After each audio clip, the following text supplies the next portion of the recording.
There were cables everywhere, strung across the ceiling, bolted to the wall, crisscrossing all over the floor. It was like a group of animal rights activists had raided a farm, making snakeskin products, setting the inmates free to entwine themselves on every available surface. This made getting around the lab a bit of a hazard, to say the least. For the past few weeks, he'd tripped over on average 3 times a day. However, that was steadily increasing. Last week, he'd averaged 6 falls per day, but in the last few days, he'd snagged his foot on a cable 177 times per day, and that wasn't counting all the times he'd stumbled but managed to recover his balance before he face planted on the floor. That increase was partly due to the growth of the cable network as the project advanced, but also because he knew he didn't have much time left. 3 days ago, he'd given up trying to be careful and just started running or scrambling about the place. 2 days ago, he'd thought about putting planks down over the cables to walk on before realizing he'd just fall off those too. Yesterday, he decided he might get more work done if he wasn't hitting his head quite so much, but he'd thrown caution to the wind again. He was so close, but he knew it wouldn't be long before they found him. His contacts in the resistance were keeping him at arm's length. It was annoying, but it was the best way to ensure his safety. The last communication they'd had with him had been 6 days ago, and that had been to warn him that the security forces were closing, and they told him he had less than a week. It was too late to move the project now, and if he abandoned the equipment, he'd probably never get another chance. A lot of the more technical items were the kind of thing that wasn't made anymore, at least not on Earth. The contents of his underground lab probably represented a sizable fraction of mankind's remaining research capacity, but he was close. When he started the project, he hadn't even been confident it could be done, and a lot of other people were very certain that it couldn't, but he was sure he was close. Now so close, the perimeter alerts started going off just as he completed the final diagnostic. He'd been quite liberal, scattering his passive sensors throughout the old subway tunnel, so just because someone was nearby didn't mean that someone was coming for him. But the alerts had kept going off. He would have liked to do a few test runs with the machine before trying it out on the main goal of the project, but as more and more lights on his plywood and LED warning map kept blinking, it became clear that he was only going to get one shot at it. It wouldn't be long before they ran into the booby traps that would hopefully give him at least a few extra minutes. He heard the thump of the first booby trap going off just as he hooked up the last capacitor. 10 minutes to charge them all. Maybe he expected to hear the muffled sounds of more explosions as the other booby traps went off, but there was nothing but silence. He should have expected that. He was very good at making things go boom, but the security forces were very good at countering human technology, annoyingly good in fact. Hopefully forcing them to stop and disarm the traps had at least bought him a few more minutes. He'd cannibalized the display from an old punching bag machine to measure the capacitor charge. Since the display went up to 999, he'd made that 100% watching it tick slowly upwards. He wondered if it was worth trying to find some kind of weapon. Probably not. Either the experiment would work, in which case he wouldn't need it, or it would not work, in which case no kind of weapon would do him any good. The capacitor meter was in the 600s when he started to feel the vibration of the digging machines. Briefly, he considered abandoning the project and trying to escape through one of his emergency tunnels, the old utility pipes that weren't on any of the subway plans. He might make it, but even if he'd been prepared to abandon his mission and his life's work, and he wasn't, the question remained escape. To what if this failed? Then it wouldn't be long before there wasn't much of a world left. 800, 900, 930, 9950. Logically, he knew that it was just nerves, but it felt like the longer he watched, the slower the counter went. He threw the switch at 980, knowing that he'd left himself a margin for error, and still dreading that he was about to watch the machine fizzle and do nothing. And for a moment, that's what it seemed had happened. The 4 pylons crackled a bit, and the solenoid Torus that formed the base started to hum, but that was it then. There was a flash bright enough to blind him for a few seconds. As the spots faded, he realized that the box in the middle of the machine and the nightstand he co-opted to make sure it wasn't sitting too near the Torus had vanished. Success, the last of the blue sparks dancing up and down the pylons, were just dying down when the wall exploded. He ducked as chunks of concrete sprayed outwards and a cloud of dust billowed through the lab. He backed away and then tripped over one of the cables yet again and landed hard on his butt, and then he saw the silhouette approaching through the dust, moving through the cloud purposefully, but without any particular sense of urgency. The silhouette of someone who thought they'd finally won. Out of the dust stepped an officer of the Earth Occupation Forces, the layer of dust neatly blending into his gray uniform, looking down at him as if he was barely fit to exist in the same universe. A Chaskar firstborn, with all the arrogance you'd expect from a Chaskar. And more, the alien conquerors all held the belief that they were the greatest species in the galaxy, possibly the entire universe, but the firstborn were the worst. Next to the firstborn, the most narcissistic human was just a bit cocky, for the Caressa primogeniture was part of their biology.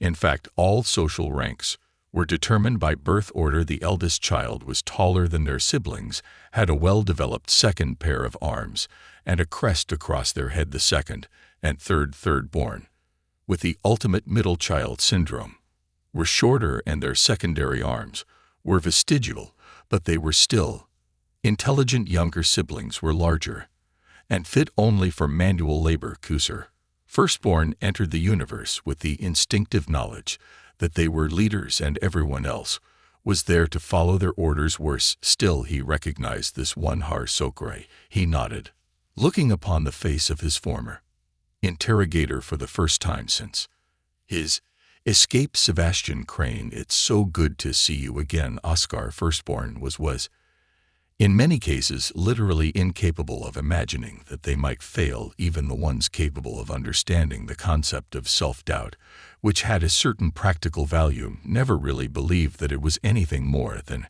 an interesting intellectual exercise. The most insufferable thing about their arrogance was that with the Chair's overwhelming military advantage, it was so often rewarded. It was therefore with a great deal of pleasure that Sebastian answered, "You're too late. You failed, Har Sokra." The Chaskar officer smiled. "My mission was to recapture you, Sebastian. Given that you're standing right in front of me, I would say that I'm just in time. It doesn't matter what happens to me," Sebastian replied. "Not now. I finished my work." "Your work?" Har Sokra turned his head, looking over at the pylons. "This heap of junk." "Oh, Sebastian, not another super weapon." He shook his head, half in amusement, half in pity. "You know, you really are one of the more intelligent members of your species.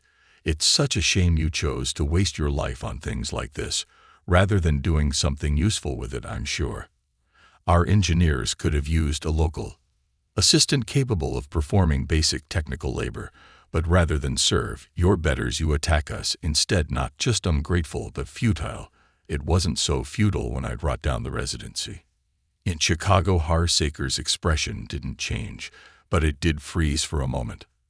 The collapse of the Kisar compound in Chicago had easily been the biggest loss of the whole occupation. Thousands of Krasar had died, mostly lower-borns, which was more inconvenient than tragic from the point of view of the Kraskin actually running the show, but there had been a number of firstborns lost as well.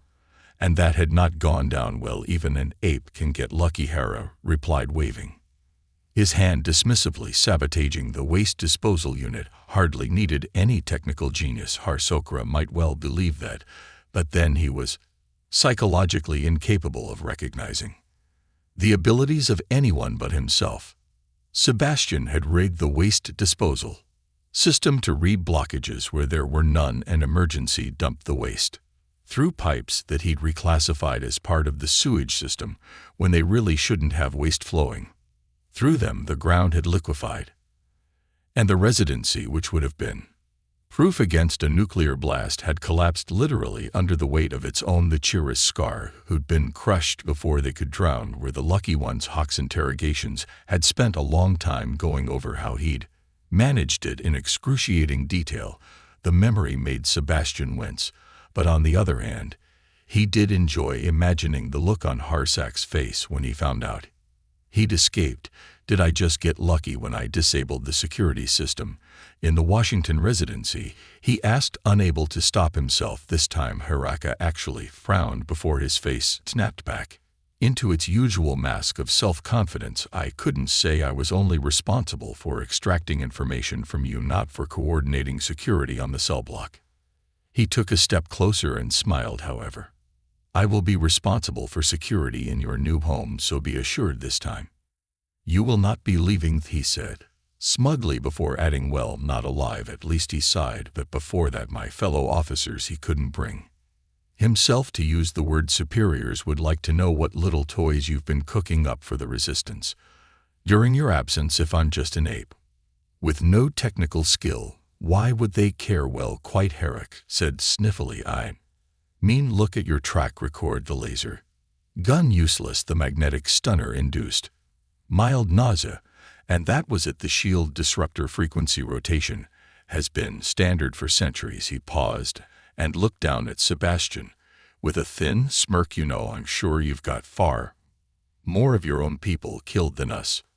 Just think how many existence cells were wiped out because they were foolish enough to think your half-baked devices could help them. Oh, you made a nuisance of yourself hacking our Sika drones and bombing the ore harvesters, but the attack on the Chicago residency was your one real success, and look how much that's accomplished in the long term. By this time next year, I doubt there will even be a resistance, and 100 years from now, I doubt your species will exist at all unless you settle down and learn how to make yourselves useful. That is.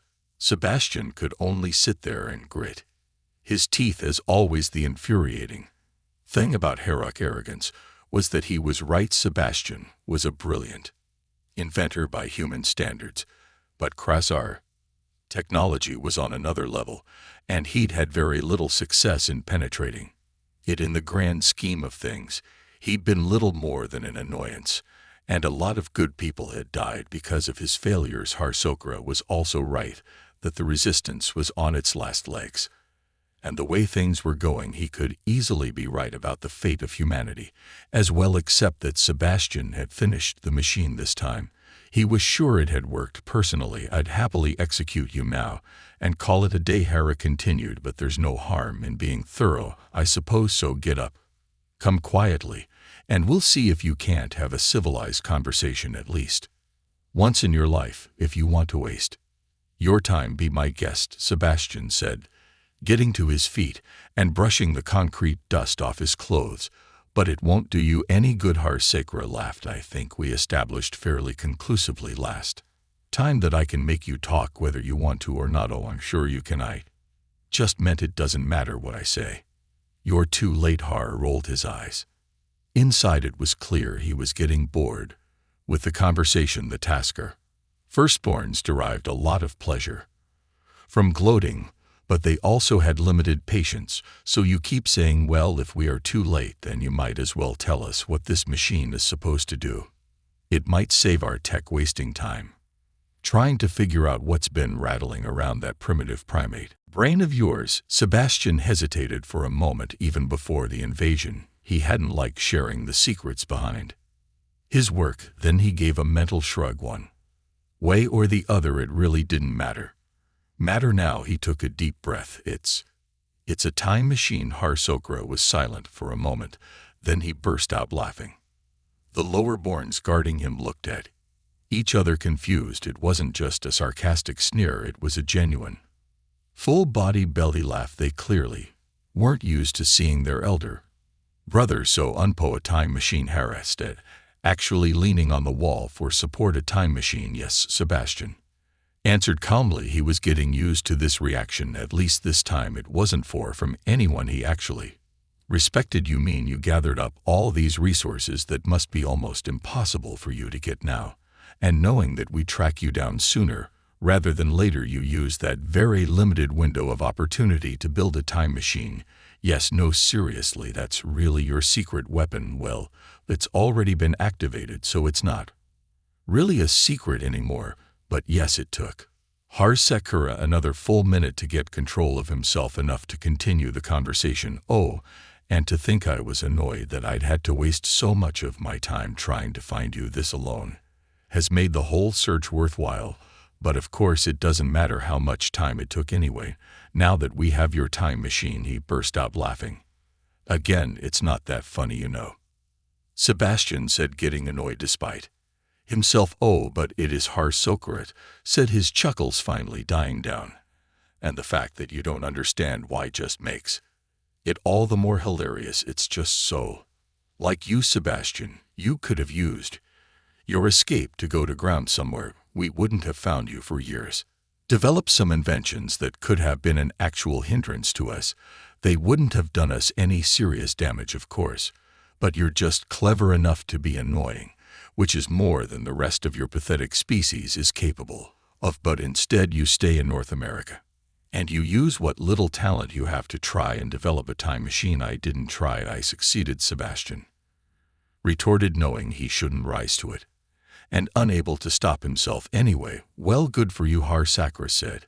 Indifferently seeing the look of surprise on Sebastian's face, he added, what you expected me to be impressed was, I suppose, to be quaking in fear at the awesome power you've harnessed. Actually, I was expecting you to not believe me. Don't get me wrong, I am surprised you managed to pull it off, especially with this junk, Harsakura said, waving expansively at the most sophisticated scientific equipment humanity had ever produced. But it doesn't matter, he laughed at Sebastian's look of confusion. You think you're the first person to think of making a time machine? Our scientists studied it extensively and dismissed it millennia ago. Well then, clearly they didn't look hard enough, because that's a working time machine. Right there, as usual, you missed the point entirely, Harsakura answered, smirking. You can certainly build a machine capable of sending something back in time.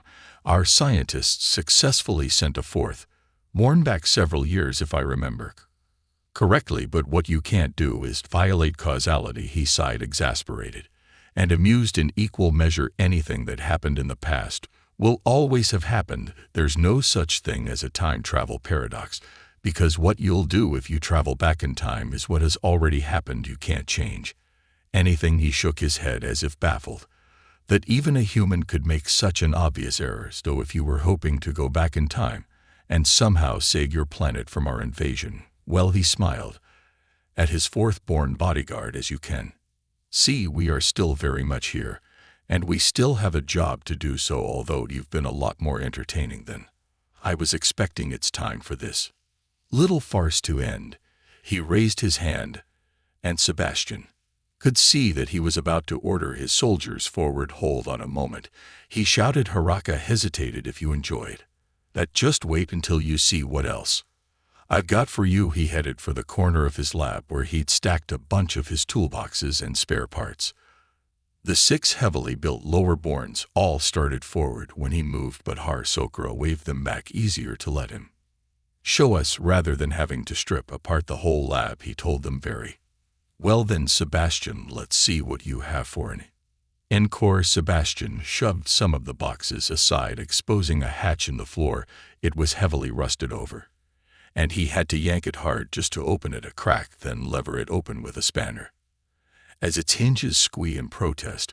When the hatch finally clanged against the wall, Sebastian got down on his belly and reached inside, fumbling around. Would you like a flashlight? Haraka asked sarcastically. No, well, hang on, Sebastian said, rummaging around. Wait, there it is. Got it. He stood up, covered in grease, holding a plastic case of the kind you might carry an electric screwdriver in. He opened it up and took out the object that had been carefully nestled in the foam padding on. Harsakura said incredulously. He laughed. Sebastian, please, we're all wearing shields, I think. We firmly established at this point that your attempts to build a weapon capable of hurting us are even more pointless than building a time machine. I'm giving you one warning, Harsakura, Sebastian said firmly. Surrender now, And there doesn't have to be any bloodshed. I don't want to use this, but I will. Hera rolled his eyes. I think the joke is wearing a little thin at this point. Sebastian, he raised a hand and signaled his bodyguards forward. Take him, make sure he lives. He's got a lot of questions to answer about his friends in the Resistance. The gun flashed, muzzle bursting with light 5, 6, maybe 7 times. Har Sukra didn't even flinch when Sebastian stopped pulling the trigger. He laughed. A failure both as an engineer and a marksman. You didn't even hit my shield. Now if you've got that out of your system, kindly put that down and look behind you. Haraka, the alien, frowned and glanced behind himself. Then he turned, mouth dropping open with shock. All 6 of his lower-born bodyguards were on the floor, a smoldering hole through their chest. He turned back to Sebastian, mouth opening and closing like a landed fish. What? How? The causality problem was the first thing I ran into when I started looking into time travel, Sebastian said. Conversationally, you are right. You can't violate causality. Anything that would create a paradox collapses the waveform inside the machine, and the feedback fries the generator. However, he smiled. Just because you can't change the past doesn't mean you can't still change the future. I sent back a bundle of hard drives with everything I had on you guys. Several petabytes, everything we managed to come up with ourselves during and after the invasion, and all the technical data we managed to steal from you. It wasn't complete by any means, but I sent it back far enough to give them decades to work on it. Looks like they did a good job. And I say that as something of an engineer myself. Lie. He grinned. I also sent them my location and the schematics of my lab with suggestion that that would make a good cache point. I deliberately left that hatch alone just in case. I didn't know whether they would use it, whether they had used it, that is. But I thought it was worth a shot. Turns out I was right. You mean Hecker stood there trying to process the impossible? You mean your people had the weapons to fight us all along? They just kept them hidden, apparently. So you know, just between us, I'm a little surprised myself that it actually worked. Both my time machine and the planning that must have gone into hiding everything. I imagine the hardest part was standing back and watching you destroy half the planet, Sebastian said grimly. But of course that was necessary. We couldn't have stolen your technology from you to build the weapons if we did the initial invasion. I knew going into it that no matter what happened, I wouldn't be able to save all the people who'd already died, but at least I finished the machine in time to save what's left. His eyes narrowed and his pleasant tone acquired a note of cold fury, and to make the cheer scarp, a vibration traveled through the ground, shaking dust off the shelves and making all the nuts and screws rattle. Sebastian looked up and nodded approvingly. That'll be the counterattack. Starting, I programmed the machine to upload one last bit of data to the hard drives just before it activated a time code, the moment that whoever received my message in the past had to wait for before they could do anything. Of course, I have no idea what they've had hidden all these years. The ground shook again, but from the sound of it, it's pretty substantial. None of it will do you any good. Hera spat. The Chasar have never been defeated. Never. You know that for a fact, Sebastian asked lightly. Come on, Hera, at least have a little self-awareness. If your armies had been defeated before, your people would never actually admit it. They just decide that there was nothing there of value there, and they'd never really wanted it in the first place. I definitely don't see anyone coming to rescue you, Haraka. After all, you're a failure now, and everyone knows the Chira's scar. Don't fail. Your people will deal with this by pretending that you don't exist just for a moment. Hack's expression faltered. Sebastian could see the wheels in his head turning as he evaluated the truth of that statement. But just for a moment before the ego that took up 99% of his head reasserted itself and dismissed everything he just said. You're wrong. The Churas are undefeated across the galaxy. We have never failed to conquer a planet. We've set our sights on. Many species have tried to resist us, and every one of them has been crushed. Sebastian shrugged. You know what, Har Sakra, for all I know that's true. I don't really have any objective data to go on there. However, there's one thing I'm sure of. He took a step forward and raised the gun. No matter how many other planets You've conquered. We're not standing on any of those. There's only one Earth. Hera. And it's ours. You Socrates started for a moment, lost for words. Put down that gun. You have witted primate. He snarled out of comebacks. Put it down. And beg for my forgiveness. Because if you thought my interrogation methods hurt, just wait until you see what I can do to you when I actually want to make you suffer. I'm giving you one chance. Put it down. Sebastian smiled and shook his head. No, I don't think I'll do that. And this time, it'll be my turn to ask the questions. I don't know what's going on above us, but I'm sure the Resistance could always use some more information on Kirar defenses. Haraka considered this for a moment, his ego telling him that the crackpot human in front of him couldn't possibly be a threat. His eyes, fixed on the very hard-to-ignore gun, pointed at him for a moment. The internal struggle paralyzed him. Then he turned and ran. He got a couple of steps before he tripped over a cable. Harsra's face smacked on the floor, and for a moment he lay there in a jumble of cables and limbs. Groaning slowly, he untangled himself from the cables and turned over to find Sebastian standing over him, gun pointed right at his face. His eyes widened in fear. Sorry, I've been meaning to tidy those up, Sebastian said apologetically. Now come on, Harsokra. We've got a lot to talk about, and we've got all the time in the world now.